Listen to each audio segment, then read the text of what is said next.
Hola, ¿qué tal? Soy Diego Salazar. Esto es un podcast especial para Comité de Lectura. Estoy conversando con Andrés Calderón, autor del libro Política versus Prensa, un exhaustivo análisis de las convulsas relaciones entre medios de comunicación, periodismo y actores políticos en los últimos 5 años en el Perú. ¿Qué tal, Andrés? ¿Cómo estás? Bien, Diego, gracias por invitarme a conversar.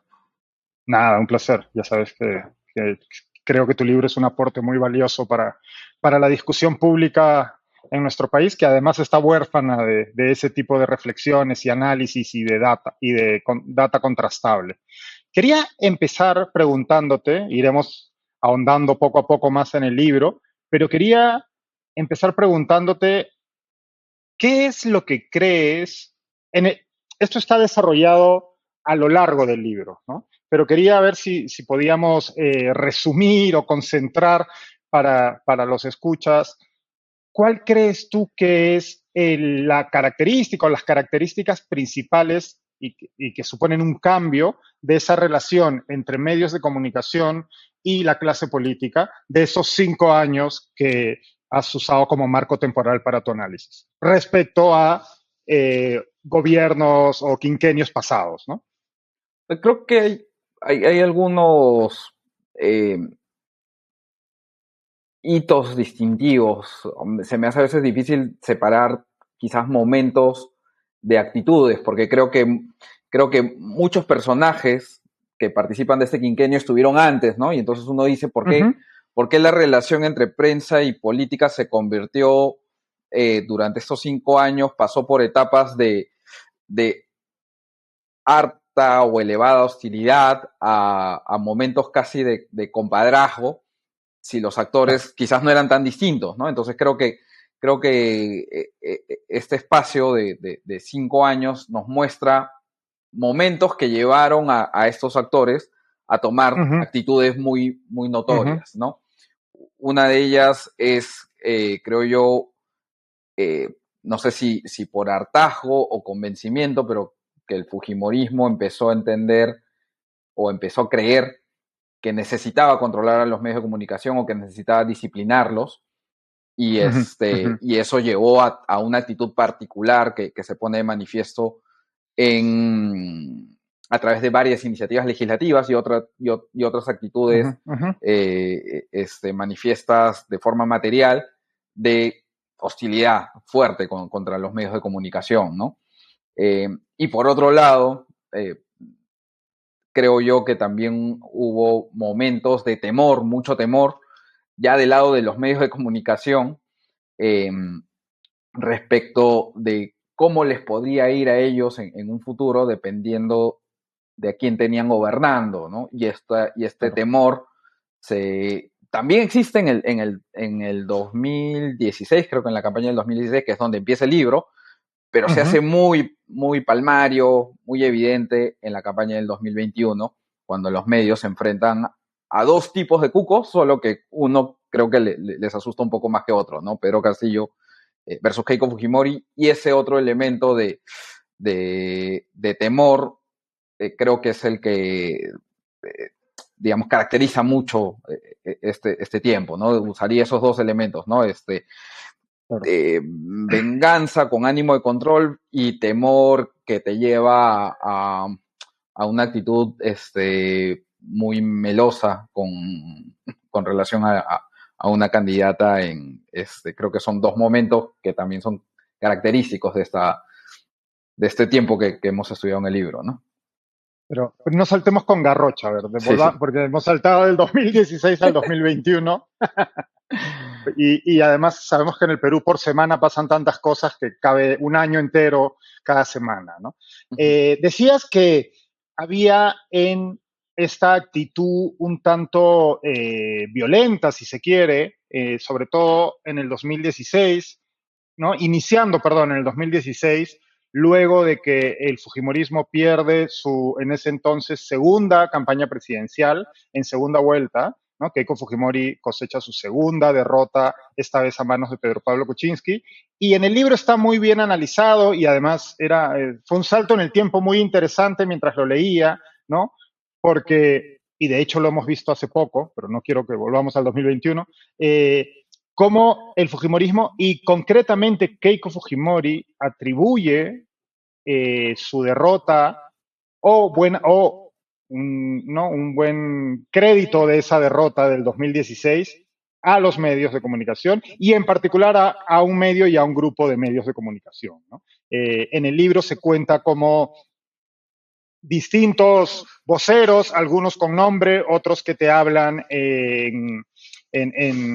anónimamente, ¿no? Que son presentados de forma anónima en el libro, no te hablan de forma anónimamente, sino son presentados sin nombre, atribuyen la derrota a un momento específico de la campaña en donde un reportaje vincula tanto al entonces presidente de Fuerza Popular como a la candidata Joaquín Ramírez, como a la candidata a una investigación de la DEA, ¿no? Y cómo ese hecho marca por completo la relación venidera con los medios de comunicación y cómo surte, o sea, sirve para que esa relación que, como bien decías, ¿no? Siempre ha sido tirante o siempre ha sido de idas y venidas, pero es ese hecho concreto el que marca un cambio en la relación y que sumado a la mayoría absoluta que tenía Fuerza Popular, lo cual les daba, si bien habían perdido la presidencia,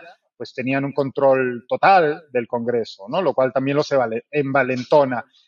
No, ¿tú crees que, me imagino, para escribir el libro también, y bueno, tú y yo somos dos personas a las que obsesionan estas relaciones prensa y política y la historia reciente del periodismo en este país, ¿crees que no existía una relación similar o tirante o un echarse la culpa con gobiernos anteriores? Porque yo recuerdo, por ejemplo, que el gobierno de Ollantumala también estaba obsesionado con el Grupo El Comercio, ¿no? Y yo en ese entonces trabajaba en el grupo y me parece que tú también.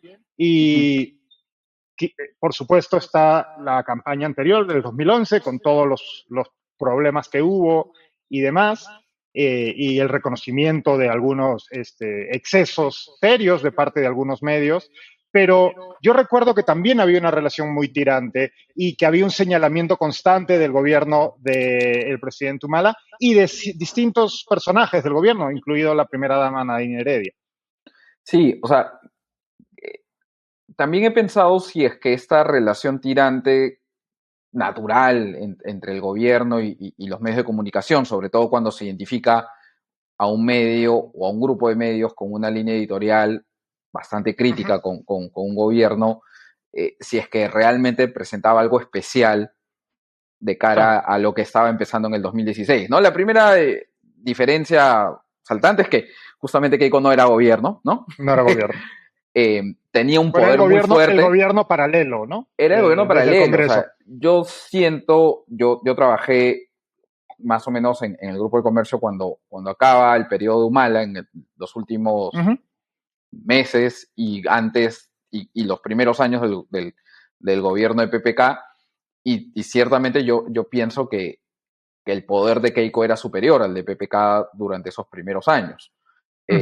Entonces, claro, a ese paralelo sí podemos hacer. Oye, Keiko tenía tanto poder o un poder similar al de alguien que tenía un gobierno, y entonces ahí podría ser válido ese paralelo con Ollantumala. Lo que creo es que en el caso Humala y de Nadine Heredia había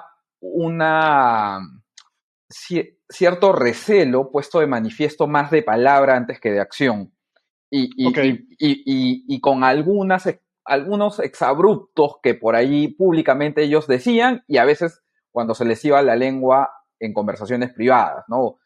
Ricardo Uceda creo que narraba en una nota justamente cómo a Nadine Heredia en una conversación con, no me acuerdo ya si era con Jorge Barata o con Marcelo Odebrecht, les dice directamente que ellos no querían trabajar con Graña como socio de Odebrecht porque era del Grupo del Comercio, ¿no? Y teje toda esta teoría de que Graña controlaba los hilos de todos los diarios y todos los programas del Grupo del Comercio, ¿no? Lo cual no era cierto. Es curioso que es una teoría que luego ha sido recogida tanto por fujimoristas como por antifujimoristas, ¿no? Y que hasta ahora hasta ahora esa idea de el pulpo del Grupo del Comercio sigue presente, ¿no? Claro. Pero entonces, eso allí, digamos, yo creo que no pasó tanto del discurso a la acción, las acciones Ujú, ujú. del humanismo. Eh, Creo que si vemos, por ejemplo, Alan es famoso, Alan García, en su segundo gobierno es famoso por haber intentado hacer presiones, pero a nivel más de lobby, ¿no? Más a nivel de conversar con algunos dueños o accionistas de algunos medios de comunicación con los que tenía una buena relación y presionar con relación a algunos Ujú. personajes en algunos medios de comunicación. Pero nunca Sí, llegó a concretarse algo tan serio a nivel legislativo que uno pensara, ok, ya está pasando de la amenaza a sí, la acción con el poder público, sí, ¿no? Y entonces en el sí. 2000, sí, No, dime. no, sigue, sigue. No, No, iba a yo te iba a decir decir, que en el caso de Alan, es famoso, ¿no? Y podemos caracterizarlo con esta suerte de palo y zanahoria, ¿no? Por un ujú, lado, era e intentaba ser un seductor con las figuras periodísticas, con el talento, si quiere, ¿no? Para usar el término habitual en televisión norteamericana, y a la vez iba por detrás de la puerta, ¿no? Y tenía estas conversaciones que, bueno, no conocemos en detalle, sabemos los rumores o sabemos los trascendidos, ¿no? Y entonces, por un lado, intentaba sí tener una relación incluso salamera con ciertos periodistas, y por otro lado, sí intentaba incidir en la gestión de los medios con los que llevaban con los que cortan el bacalao, ¿no? sí, pero yo creo que quizás este tipo de escopeta de dos cañones, para utilizar Uh -huh, esas referencias a modus operandi apristas, eh, y incluso los exabruptos de Humala y Naín Heredia, que en uh -huh, ocasiones tenían que retroceder o tenían que amainar un poco, demuestran cierto claro. rubor, ¿no? O sea, Uh -huh, eh, cierto roche por parte de ellos de utilizar completamente el poder público que ostentaban contra algunos medios de comunicación. Creo que dentro de todo había eh, cierta concepción de que uh -huh. no podían echarse a los medios de comunicación en contra y de que eso estaba mal. Eh, Ok.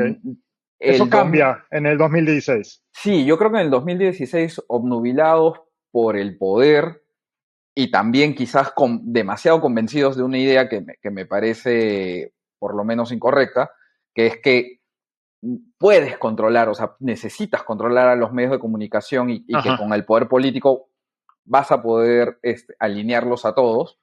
Creo que el Fujimorismo empieza a tomar varias acciones eh, que van escalando. O sea, yo creo que Uh ellos -huh, mismos se uh van -huh. convenciendo poco a poco de que tienen a los medios de comunicación en contra y de que lo que estaban haciendo estaba correcto, ¿no? Empieza con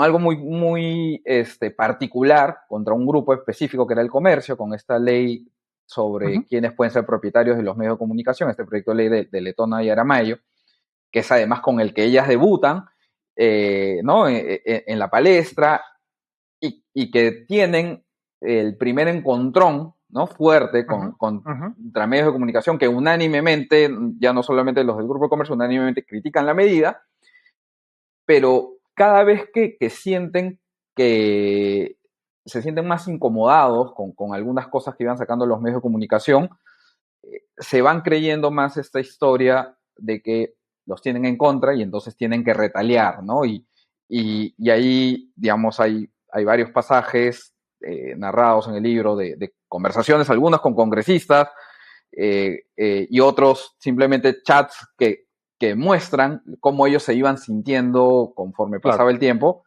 En verdad piensan que disciplinar es casi una medida de supervivencia, ¿no? Que retaliar contra los medios de comunicación era necesario para ellos no perder el poder que ya tenían. Curiosamente, en el libro cuentas cómo esa primera ofensiva real, ¿no? Con un proyecto de ley de estas dos congresistas, está fuertemente influenciada, hasta donde sabemos, ¿no? Por otra periodista, que además es miembro de la familia dueña del grupo al que esa ley atacaba, ¿no? ¿Podrías contarnos un poco más de lo que descubriste ahí para los escuchas, Sí, claro. O para sea, que, eh, sin spoilers, sin tantos spoilers, para que la gente se anime a ir al libro. claro. A ver, vamos a decir el nombre, ¿no? Porque ya es Sí, casi claro. imposible no mencionarlo, ¿no? Marta Meyer Miro Quesada, que había sido periodista y había tenido un puesto de editora y casi directora de facto los fines de Ujú, semana, en algún momento en el comercio, eh, pierde peso dentro del diario El Comercio cuando Fernando Berkemeyer, ya como director del diario, la vota, ¿no? Y ahí, bueno, ujú, se narra un poco esa pelea interna, pero una de las acciones que ella impulsa públicamente, ¿no? Y ahí esto no es una novedad del libro, la novedad del libro la dejamos ahí picando. Ella impulsa públicamente un proyecto de ley, respalda el proyecto de ley de Letona y Aramayo, ujú, que buscaba excluir a investigados por corrupción ujú. de, del accionariado de un medio periodístico, de la dirección de un medio periodístico y hasta de la edición de un medio periodístico, ¿no? Sí, no, era un proyecto a todas luces inconstitucional. Sí. Además que creaba una veeduría ciudadana que iba a Sí, estar no, a era dirección del demencial. Ministerio de Transportes y Comunicaciones. Bueno, entonces, Tenía una influencia, perdóname, ahora que lo decimos, parece una ley escrita por un abogado chavista, ¿no? Prácticamente es una manera de chavista o alguien del gobierno de Nayib Bukele, ¿no? Parece, es una claro, ley sí, de una idea de control de medios absolutamente demencial. claro. Y bajo un argumento populista, ¿no? Porque es como, ok, Totalmente. estás investigado por corrupción, entonces hay que sacar a los corruptos de los medios de comunicación, ¿no? Ujú. Especialmente peligroso en países en donde lograr una investigación penal no es tan difícil, ¿no? En Como, absoluto, sí. como es el caso peruano. Entonces, ya, lo que trae el libro es un poco detectar cuán importante termina siendo esta, o mejor dicho, cuánta vinculación había entre este apoyo público que hacía Marta Meyer a esta iniciativa, eh, Ujú. con relación a la creación de esa iniciativa, a si es que en realidad ella participó de alguna manera o influenció de alguna manera en el diseño de este proyecto, ¿no? Y bueno, y ahí tuve una conversación, una de las conversaciones más interesantes fue con Alejandra Aramayo, una de las congresistas que escribió Ujú. o que creemos que escribió esta iniciativa Que legislativa, firmó. que firmó por lo menos, eh, porque fue una entrevista larga, y en la que hubo varios momentos en los que volví sobre la autoría y volví sobre la idea y volví Ujú. sobre la influencia de Martha Meyer, y en un inicio primero lo negaba y al final, insistiendo en el tema, termina por hacer una frase que a mí me pareció bien bacán para ponerla en el libro, ¿no? Es como que no lo confirmo ni lo descarto, ¿no? Claro. Este, también habla sobre el rol de la misma Keiko Fujimori y el conocimiento que tenía Keiko Fujimori de cuál era el objetivo de esta iniciativa legislativa, ¿no? Claro. Dato curioso es que de ahí Alejandra Mayo me mandó una carta notarial diciendo no puedes usar nada de lo Sí. que he dicho, de lo que he dicho en la entrevista. Creo que se acordó de algunas cosas que quizás no hubiera querido haber dicho, pero nada, como yo le expliqué por mensaje, que ella nunca me respondió, no le dije no, este, no me puedes cambiar los términos en los que hablamos, ¿no? O sea, cuando Claro, hablamos claro. dijiste que Ya sí, hemos hecho el pacto previo. sí. Pero bueno, eso Es sí, sí. curiosa cómo ese episodio concreto del libro y bueno, que para muchas personas es desconocido, ¿no? La influencia en ese momento de Martha Meyer en ese proyecto concreto es es un ejemplo bastante paradigmático de esas relaciones incestuosas que existe entre el medio periodístico y responsables, tanto a nivel gerencial o en este caso, pues de empresa, ¿no? Del accionariado, tanto, y periodistas con ciertos políticos y cómo muchas veces tenemos a periodistas o ex periodistas haciendo este trabajo de no sé, vamos a decir que influyen de manera poco transparente en el Ujú. quehacer político nacional. Pero sigamos avanzando, vamos un poco cronológicamente, como decía. Ese es ahí empieza ¿no? Este periodo particularmente virulento de la relación entre medios peruanos y en particular el fujimorismo, pero que luego esto sigue cambiando, porque el siguiente proyecto de ley lo presenta una prista en este caso. Sí, ya, digamos, el otro hito fuerte, ¿no? En que te Uh demuestra -huh. cuán dispuestos estaban, digamos, a poner en vereda a los medios de comunicación es Sí, a el proyecto, domesticarlos. a domesticar, es el proyecto de ley de Mauricio Mulder, ¿no? El famoso proyecto de ley contra la mermelada, ¿no? Contra la prensa mermelera, sí. Sí, y es alucinante recordar el, lo rápido que puede avanzar una mala idea en el Congreso peruano, ¿no? Uh O -huh. sea, en el que además, ya conversando con varios congresistas, algunos de los que votaron a favor de esa iniciativa legislativa reconocen que estaba mal y que Sí, sí, era muy como César evidente desde el Villanueva. inicio. Sí, claro, era muy evidente que esa iniciativa iba a ser inconstitucional, que no tenía ningún tipo de sustento, que Ah, no podías prohibir del todo la contratación de publicidad estatal en medios privados, sobre todo cuando los medios privados son los que te permiten un mayor alcance, y que además era muy evidente que en su formulación uh había -huh. un ánimo vindictivo, ¿no? De cobrarle las cuentas a los medios de comunicación que criticaban en su mayoría la actuación del Congreso. A pesar de todas esas alertas, eh, van adelante y además es una Ajá. idea que surge, creo yo, de el furor, un día de furia de Mauricio Mulder, que redactan un proyecto en su despacho muy de manera aventurada y que el Uh-huh. Fujimorismo decide apoyar y que, bueno, y decide apoyar con sus 70 y tantos votos, ¿no? Que sin ellos no Claro. se termina por aprobar, a sabiendas de lo que esto significaba, del riesgo de que sea Uh-huh. declarado Uh-huh. inconstitucional y de que nuevamente se iban a poner en las antípodas de los medios de comunicación que iban a denunciar esto como lo que era, un atentado contra la libertad de expresión, ¿no? Y a pesar de eso, gana la posición más radical en el Fujimorismo para apoyar esa iniciativa. La ley se aprueba, tuvo una vida corta porque es declarada inconstitucional eventualmente, pero sin embargo, la idea que Inspira. que la inspira, ¿no? Y es que los medios peruanos viven principalmente de la dádiva del Estado, que es teledirigida por el gobierno de turno, es una idea que, pese a que se ha demostrado que es una idea falsa, ¿no? Los ingresos de los medios no eran los, digamos, el porcentaje o cantidad de dinero que representaba el dinero del Estado en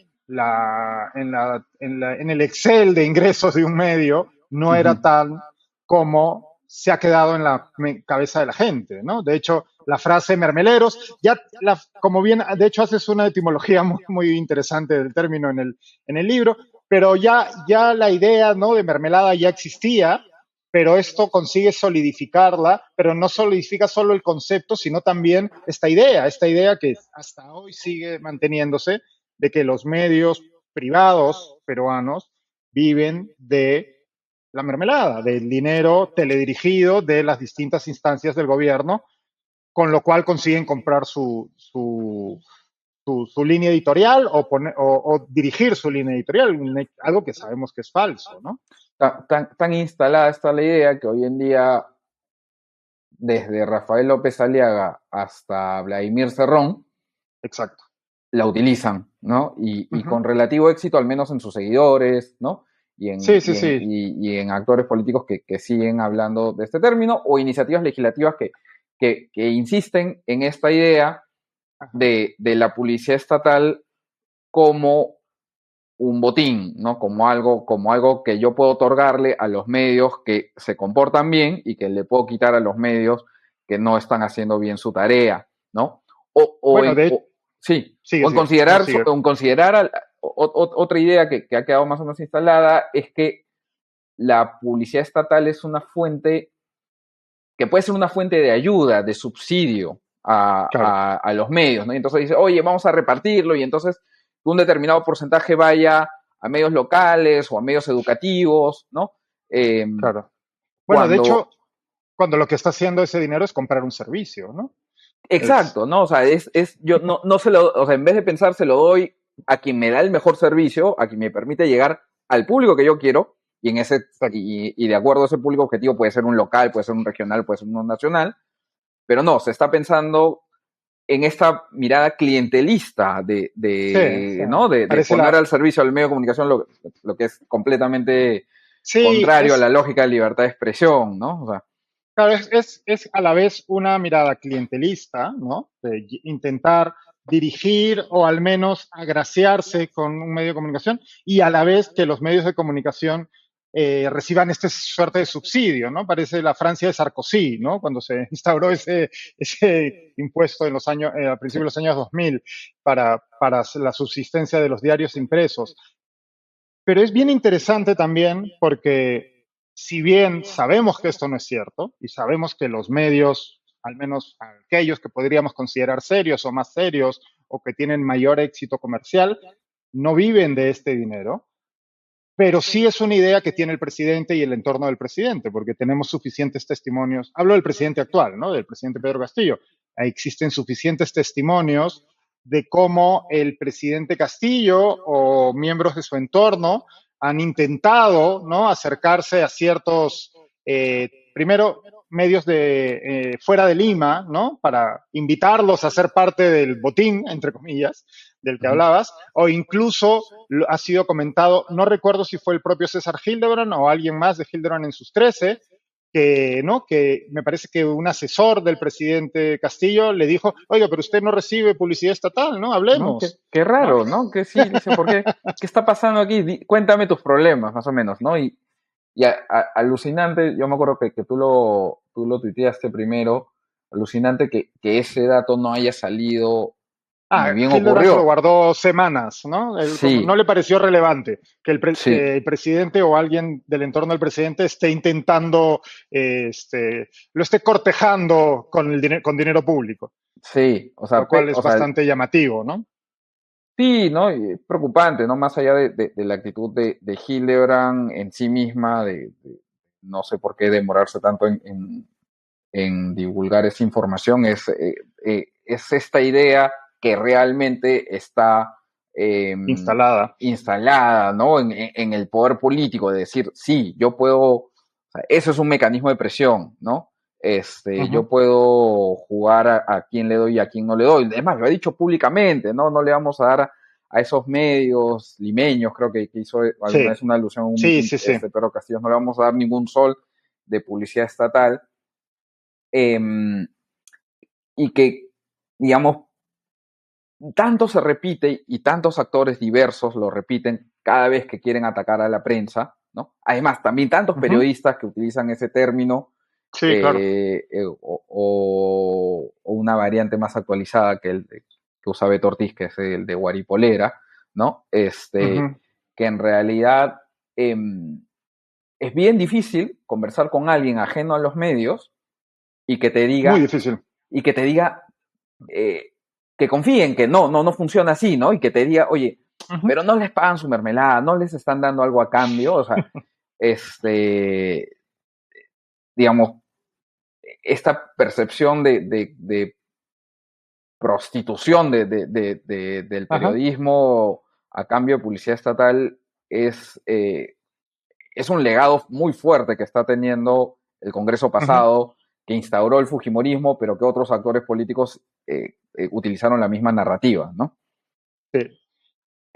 Esta idea del dinero público como una, ya sea como dádiva o como elemento de negociación de la línea de un medio, ¿no? Es otra de las patas, porque sigue, hay otra de las ideas que se han consolidado en el imaginario colectivo, ¿no? Y que los medios, y que, como bien decías también, como que hay periodistas que lo repiten, y hay ¿no? Cualquier ciudadano de a pie cree que en efecto es así, es que los medios están confabulados, ¿no? Existe un Santa Santorum en donde ¿no? hay una coordinación, incluso, por supuesto, adentro del grupo del comercio, ¿no?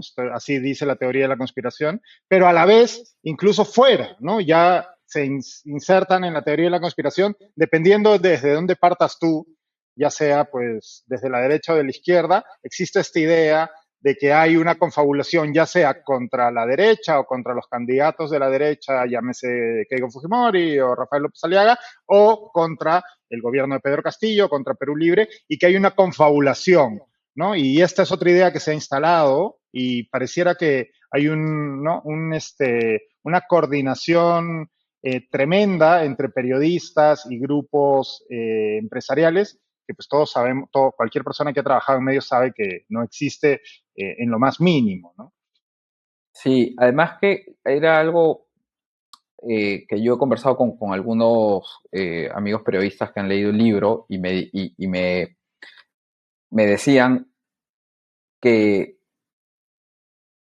ellos trabajando en su propio medio, incluso teniendo ellos una posición crítica con algunas decisiones que se estaban tomando, tenían la percepción de que, de que no había una confabulación, ¿no? De que incluso si estaban tomando una postura con la que ellos les parecía equivocada y que estaban haciendo mal su labor, esto no era, digamos,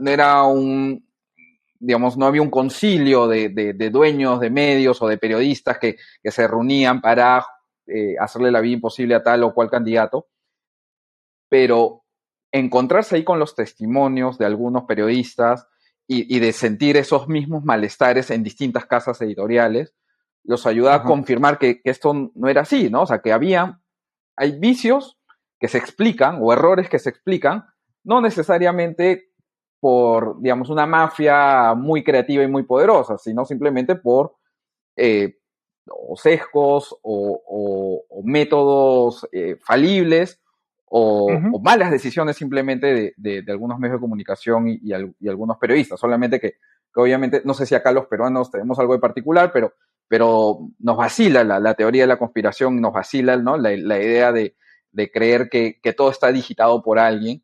Sí. Y entonces, digamos, no suena mal como narrativa o como discurso, que obviamente es aprovechado por quien quiere desprestigiar además a los medios de comunicación en general, ¿no? Es mejor decir que están maliciosamente dirigidos en contra mía antes que decir se han equivocado, ¿no? Claro. Y los medios peruanos se equivocan y se equivocan mucho además, ¿no? O sea, esto es, digamos que es un factor que los periodistas a veces no somos, o más bien somos ajenos a el verdadero recelo que tiene la gente hacia nosotros, ¿no? Y que es un factor que hay políticos que saben instrumentalizar de una manera hábil, porque muchas veces la prensa da motivos para la desconfianza y da motivos para que la ciudadanía en su conjunto pues no se sienta satisfecha con el servicio que brindamos y dé cabida a esto, dependiendo del caso y dependiendo de dónde están alineados tus intereses ideológicos, da cabida para que pienses que hay una concertación o que hay una malicia destinada a tumbarse a tal o cual político, ¿no? Los pareciera que, y ahí te hago la pregunta, pareciera que has conversado con muchos periodistas para este libro y quería conocer tu opinión. ¿Somos los periodistas peruanos suficientemente autocríticos? ¿Somos conscientes del nivel de desafección que existe en buena parte de la ciudadanía hacia nuestro trabajo? Eh, no, o sea, a ver, yo te digo, te lo digo empezando con una autocrítica de los tiempos en que ejercí diariamente el periodismo, ¿no?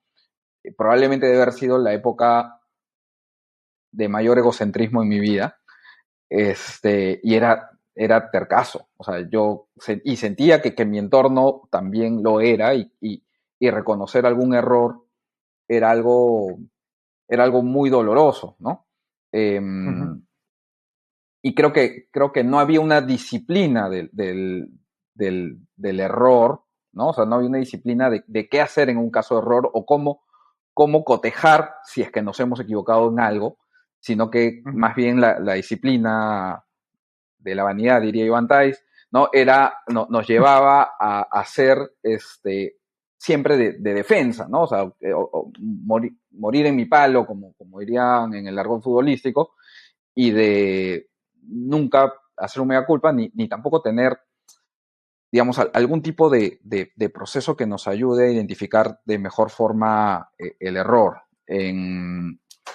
Además, ya saliendo de esa experiencia individual, eh, creo que en campaña, ¿no? En campaña electoral ujú, son los momentos más tensos donde hay mayor proclividad al error, donde quizás hasta estadísticamente hablando es más probable que hayan errores, ¿no? Por la cantidad de información que fluye, los sesgos ujú, que pueden salir a flote de quienes ejercen una labor informativa, eh, pero además son los momentos en los que lamentablemente hay menores defensas o menores eh, muros de contención para evitar esos errores. Más bien todo lo ujú, contrario, ¿no? Son los momentos en los que es más fácil de un dueño de un medio de comunicación busque votar a periodistas que no le hagan caso, donde más fácil que un director periodístico se mande haciendo portadas avesadas que en realidad no conversan con las notas al interior del mismo periódico, ¿no? O sea, ujú, ocurren más cosas, creo, y ahí va un poco tanto la revisión de la campaña del 2016 con un episodio en particular donde yo también identifico que me parece que hubo un par de errores, pero sobre todo en la campaña del 2021, donde hacemos un ujú. repaso de varias, creo yo, metidas de pata, y muchas de ellas creo que bastante conscientes, o con bastante señales para darte cuenta de que la Sí. estabas embarrando, eh, y poca voluntad o para evitarlas, o para reconocerlas y luego corregir, ¿no? Eh, Entremos de lleno, si quieres, a la campaña del 2021. Ambos hemos seguido y perseguido historias de esta campaña. Las secciones del libro que están dedicadas a esta campaña tienen un valor para mí más, además de tu análisis y tal, es que están escritas muy en caliente, ¿no? Muy en el momento. El libro se ha publicado hace muy poco y bueno, el presidente lleva 9 meses en Palacio, ¿no? Con lo cual es un documento del momento prácticamente. Y creo que, y mencionabas ahí un par de cosas que se suelen hacer en campaña, tuvimos y que demuestran, por ejemplo, ¿no? Demuestran que nuestros medios o nuestros responsables de medios no suelen aprender la lección, ¿no? Se repitió un despido del principal canal o los dos principales canales periodísticos de la misma empresa del Grupo del Comercio, similar al que había ocurrido en el año 2011. Yo no creo que una concertación, podemos discutir sobre esto, igual, de hecho lo hablamos y me parece que en el libro comentamos al respecto, me citan también el libro, disculpen por el auto cherry. Eh, eh, no creo que haya una concertación, pero sí un porcentaje importante de los medios, varios de ellos del Grupo El Comercio, tomaron una decisión en campaña, ¿no? Y esa decisión fue apoyar de manera bastante abierta, diría yo, abierta en la acción, pero no transparente en cómo se tomó esa decisión, ¿no? con Eh, rubor, ah, con roche, sí, ¿no? O un poco sea, de... era abiertamente pro la campaña de Keiko Fujimori, pero en ningún momento el director del comercio o el director del canal N y de América nos dijo que estaban haciendo campaña por Keiko Fujimori, ¿no? Pues decías tú que viste que, bueno, no sabe, que habías detectado o que habías visto elementos que te permitían pensar que sí se tomó esa decisión. ¿Podrías explicarnos? Sí, a ver, creo que tuvo varias manifestaciones esta decisión de apoyar una candidatura que desencadenó en, creo yo, vicios informativos, en errores informativos, precisamente quizás por el temor a decir abiertamente que se estaba apoyando una candidatura, ¿no? Entonces, uno de los ejemplos que tomamos son análisis de algunas portadas principalmente del diario El Comercio y algunas otras portadas de Perú 21 que hablan por sí solas, ¿no? Que son portadas bien con características editoriales prácticamente, ¿no? Y con elucubraciones o flexiones editoriales bien, bien gimnásticas, Llamativas. ¿no? Sí, o sea, formas de interpretar los resultados de una encuesta que nunca antes se habían visto, ¿no? Entonces, pero en el caso del comercio ocurre que tanto con imágenes, ¿no? El punto C del diario, ¿no? La imagen llamativa de la portada, así como con titulares, se empieza a confundir la parte informativa con la parte de opinión, la parte editorial, ¿no? Y entonces destacan algunos hechos, como por ejemplo sacar una conclusión de un debate, ¿no? Del primer debate entre Keiko y Pedro Castillo, diciendo cosas como, Keiko propuso nuevas ideas, Castillo más en lo mismo, ¿no? Que difícilmente alguien pueda poder sostener que eso es informativo, ¿no? O sea, que es, o sea, no es informativo, es opinativo, ¿no? Y eso es lo que se destaca en portada.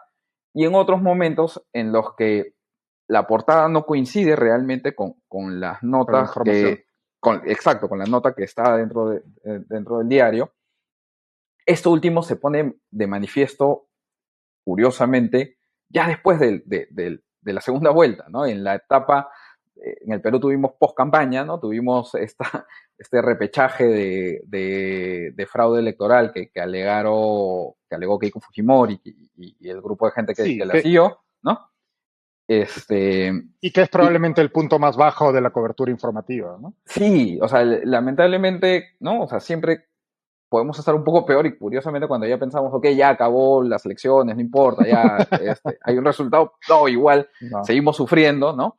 Y, y allí rápidamente, yo creo que rápidamente, eh, varios periodistas empiezan a hacer su trabajo y empiezan a escudriñar en los argumentos de la supuesta existencia de un fraude, ¿no? Y empieza a detectar que los fundamentos no existían, que no había verdadero asidero, que eran disparos al aire, ¿no? Y conforme van saliendo estas notas, uno esperaría ya que la información que se reciba sea más bien ya, ¿no? Que desmitifiquen esta leyenda del fraude, ¿no? Que aclaren esa información, que sea un servicio al ciudadano, ¿no? De hacerlos salir de esa incertidumbre creada por actores políticos.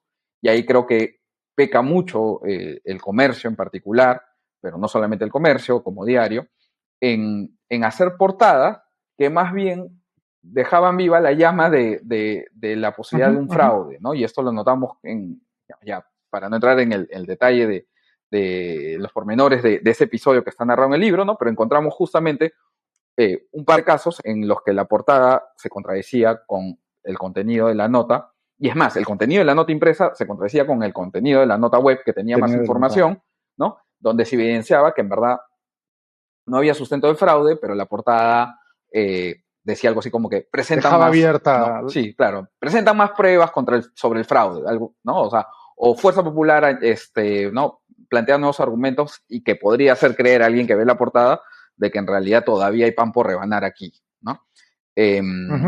Y esto Y fue además, la ¿no? tónica general, ¿no? Sí, No solo en el grupo del comercio, no solo en el comercio, ocurrió lo mismo en los distintos programas de índole política televisivos, ¿no?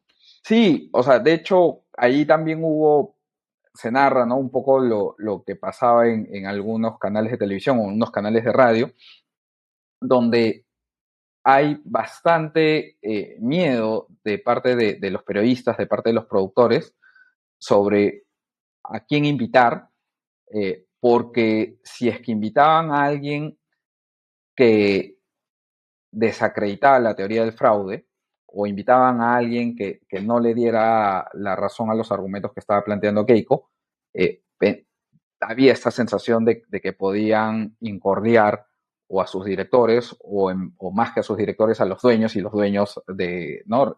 Caer en cascada sobre los directores.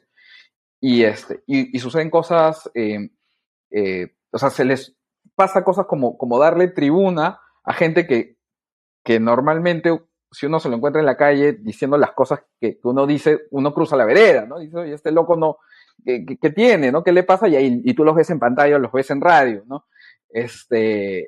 Porque se crea esta idea de que todavía hay dos partes, de que hay dos argumentos encontrados, ¿no? Y que hay que hacerlos debatir, ¿no? Hay que ser equidistantes. El show. Sí, bueno, ahí viene el otro personaje del show, ¿no? Pero efectivamente, esta idea de que existe un debate entre quien miente y dice la verdad, ¿no? Y hay que presentarlos en igual tiempo y oportunidad, es un falso dilema, pero que se hizo notorio, creo yo, en pantallas de nuestra televisión, ¿no? Y aquí entra un factor que comentabas antes, ¿no? Respecto a la falta de autocrítica y a la falta de rendición de cuentas de nuestros medios de comunicación. Nadie en ningún momento de medios de comunicación ha mostrado el más mínimo reparo, el más mínimo, no vamos a decir disculpas, ¿no? Pero sí mostrar que se sabe, ¿no? Se entiende que se cometieron errores y pues dar las explicaciones respectivas, ¿no? Y ya no solo de parte de la prensa y los periodistas, sino que incluso los personajes como bien, que señalabas, siguen paseándose por los sets de televisión y de radio y en portadas de periódicos, hablando como si no hubiera pasado nada, cuando estaban defendiendo una postura absolutamente negacionista hace solo unos meses, ¿no? Y emponzoñaron la discusión pública con mentiras que sabían que eran mentiras, ¿no? Y aquí no pasó nada. Ese es el suelo sobre el que está sentado ¿no? El nuevo momento que tenemos que ahora analizaremos, que es pues la crisis actual política y cómo esta relación también emponzoñada que existe entre el gobierno y la prensa, ¿no? Uh-huh. Aquí no pasó nada, nunca nadie dijo nada. Alberto Vergara, creo que en uno de sus últimos artículos o en unas últimas entrevistas hablaba de que para construir una mesa por la cordura, un primer paso era la autocrítica y mencionaba los medios de comunicación y reconocer sus errores en el criptoperiodismo y demás episodios vergonzosos que se sucedieron, ¿no? No creo que eso suceda, la verdad. O sea, a mí a ver, como entrevisté a algunos de estos actores, uno de ellos, a Gilberto Hume, quien aparece con su propia luz, ¿no? Con su propia voz en el libro en varias ocasiones, lo entrevisté un par de veces y creo que hay momentos en los que me dice, sí, acá esto fue un error, esto no debimos haberlo hecho, ¿no? Pero obviamente me lo dice a mí y aparece en el libro, ¿no? Y entonces los 20 gatos que leen el libro van a decir, oye, Gilberto Gómez sí ha reconocido que cometió un error, ¿no? Y por ahí también no solamente ocurre con ellos, ¿no? Daniel Tittinger de RPP en algún momento me dice, sí, yo creo que acá nos equivocamos, creo que menciona específicamente el episodio en el que Vania Tais aparece en la radio, ¿no? Claro, ¿no? En ampliación de noticias el sábado, me parece, sí. O sea, lamentable que tengamos que mencionarla en una entrevista por la relevancia que tiene realmente para la vida pública, que es ninguna, pero bueno, un medio de comunicación le dio esa tribuna, ¿no? Entonces, hay esos pequeños episodios, pero ya cuando vas a la parte más institucional, a hablarle a tus lectores, a tus escuchas, a tus televidentes, no pasa nada. Y no solamente no pasa nada, ni individualmente, como cada medio, ni siquiera gremialmente. Y ahí viene una crítica que comento de un episodio que me narran sobre cómo en algún momento en un gremio periodístico se felicitan entre ellos por la labor realizada durante la campaña.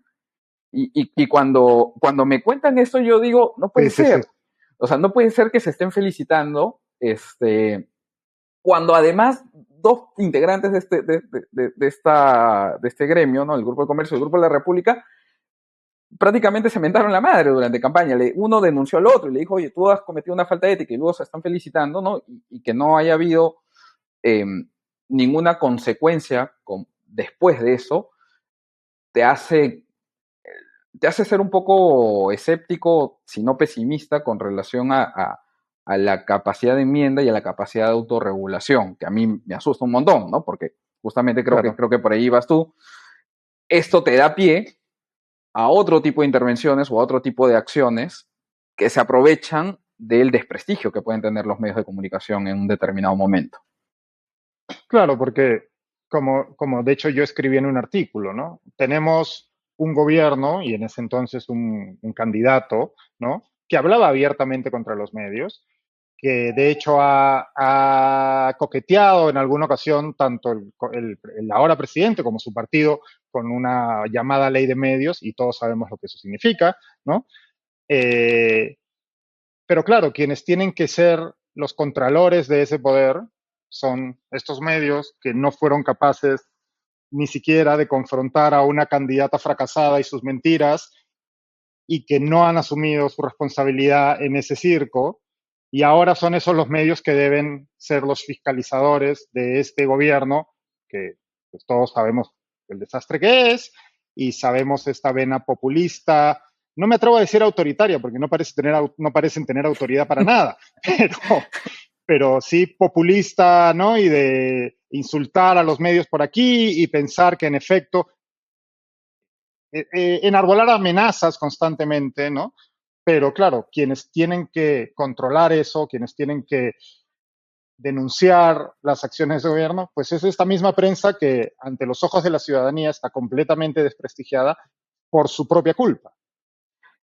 Yo creo que cuando los primeros embates, voy a retroceder solamente un ratito en el tiempo, los primeros embates Dale, dale. que hace el Fujimorismo contra los medios de comunicación, después de que pierde las elecciones del 2016, sí recibieron un apoyo popular, ¿no? O sea, Sí, claro. era claro que era una vendetta, era claro que estaban ejerciendo su poder de forma abusiva, y creo que los medios no se encontraban en una situación tan poco favorable como la que se encuentran ahora, ¿no? Los medios en general, Uh -huh, uh -huh. Hablamos de como industria. como industria, ¿no? Ahora, digamos, algunos con más pecados que otros, sin duda, ¿no?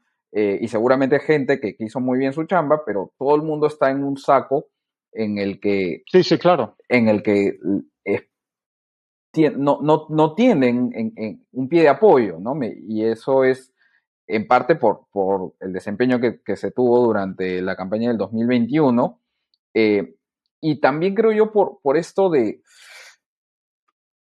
pisar el palito, de creerse opositores, ¿ya? O sea, yo entiendo que tú puedes hacer, o sea, creo que puedes hacer prensa de oposición. En algún momento incluso lo he discutido con algunos amigos periodistas, gente que además me parece muy sólida en sus ideas, y me ha dicho, oye, sí, puedes hacer prensa oposición.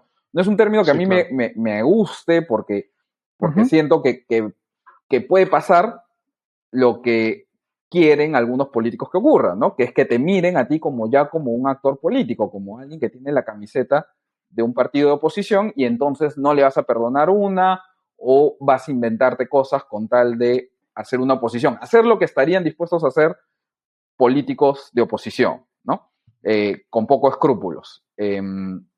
Entonces creo que algunos medios, o quizás algunos dueños de medios, pisaron el palito, se la creyeron, o creyeron que tenían un montón de poder y que podían determinar el resultado de unas elecciones. Bueno, igual tienes a un dueño de un medio de comunicación que sale a marchar contra el presidente. Bueno, sale a marchar, va en su carrito, no marcha realmente, En su pero es Segway, en su en su Segway. Segway. Entonces ya, pues si tienes a ellos y los tienes ahí como en la trinchera norte frente a Comando Sur, ¿qué crees que va a pasar, no? O sea, ¿quién te va a creer luego ese un rol objetivo en la labor informativa, no? Eh, ese es uno de los problemas que, como decía, o sea, lo aprovecha Pedro Castillo como lo aprovecha AMLO, como lo aprovechó Donald Trump y lo van a aprovechar cualquier Sí, político que quiera, que no quiera responder al escrutinio de los medios de comunicación, ¿no? sin duda. Ya, ya vamos a ir casi una hora, así que vamos a ir terminando.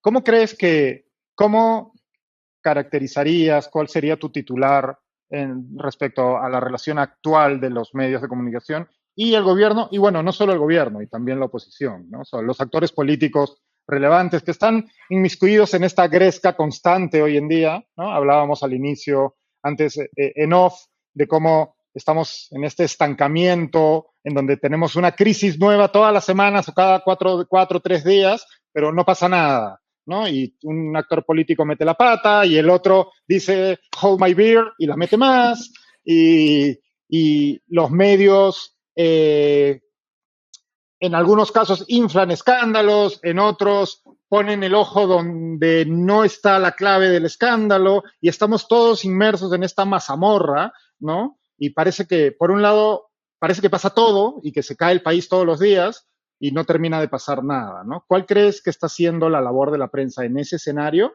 y cómo crees que eso va a evolucionar de cara al futuro próximo? O sea, creo que esto no es una receta, ¿no? O sea, voy a ser un poco crítico, pero no porque yo tenga la solución, simplemente porque así lo veo, ¿ya? O sea, siento que los medios están perdiendo trascendencia frente a los actores políticos.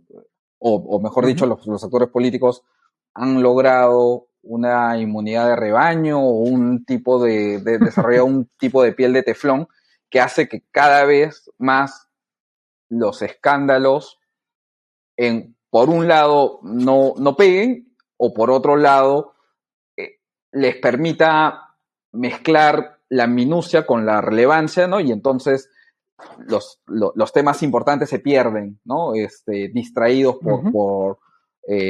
por la congresista que hizo su TikTok, ¿no? Y entonces, al final la atención pública se va por el lado equivocado. Y decía que no es que yo tenga la receta de cómo revertir eso, no tengo idea Uh realmente. -huh. Eh, sí creo que parte de una de las ramitas de esa raíz tiene que ver con el desprestigio al que se expusieron los propios medios de comunicación. No creo que esa sea la única razón. Uh Eh, -huh. hay muchas más razones, ¿no? De deterioro institucional, de desconfianza en general en instituciones democráticas, del, de la podredumbre creciente en la política, ¿no? Que nos lleva a esta situación, pero digamos el resultado más preocupante quizás pueda ser que la ciudadanía, ¿no? Sienta esa misma ajenidad que siente con los políticos, también la perciba con los medios de comunicación, ¿no? De que los medios de Uh comunicación -huh. dejen de ser esos intermediarios entre el poder y los ciudadanos, y entonces eso nos lleve, digamos, a una situación anárquica, ¿no? En la que la gente o quien quiera hacerse escuchar lo va a hacer gritando y de la forma menos dialogante posible, ¿no? Eso es como veo la situación ahorita y esa es la razón por la que también me parece que nos estamos acostumbrando a algo que no ocurría antes, ¿no? Que era una relación muy hostil con los medios de comunicación desde el Ejecutivo y que a Uh veces se -huh. traduce en hostilidad de los seguidores, ¿no? O sea, Uh -huh. Sí. de agresiones con periodistas Uh -huh. o de acciones o declaraciones frecuentemente contra periodistas que se sienten simplemente como ataques válidos de parte de barras bravas que forman parte ya de nuestro juego común, ¿no? Bueno, sí, hemos visto esto ir creciendo desde la campaña, ¿no? Hubo casos de agresiones de seguidores de Perú Libre a algunos periodistas cubriendo mítines de campaña. hemos visto esta turba de, ya no sé ni cómo se llaman, la pestilencia, la resistencia, ¿no? Los conquistadores de la salsa, sí, ya no sé cuál es Sí, ya, francamente. exacto, exacto. Los guachiturros Sí, que van directamente a acosar en presentaciones de libro o a la puerta de medios de comunicación, como vimos hace poco, ¿no? Se está naturalizando esa violencia de la que hablamos y que en el libro le pones el punto de partida en el año 2016, ¿no? sí, sí. Y es un escenario bastante preocupante de cara al futuro y más con un gobierno y una oposición como los que tenemos, ¿no? Que parece que van a seguir asusando, ¿no? Y a mí, o sea, Ajá. no me parece que haya algún líder político o bancada legislativa que yo te diga, ok, cuando quieren defender a la prensa lo están haciendo genuinamente, o cuando quieren defender estas libertades informativas lo están haciendo genuinamente.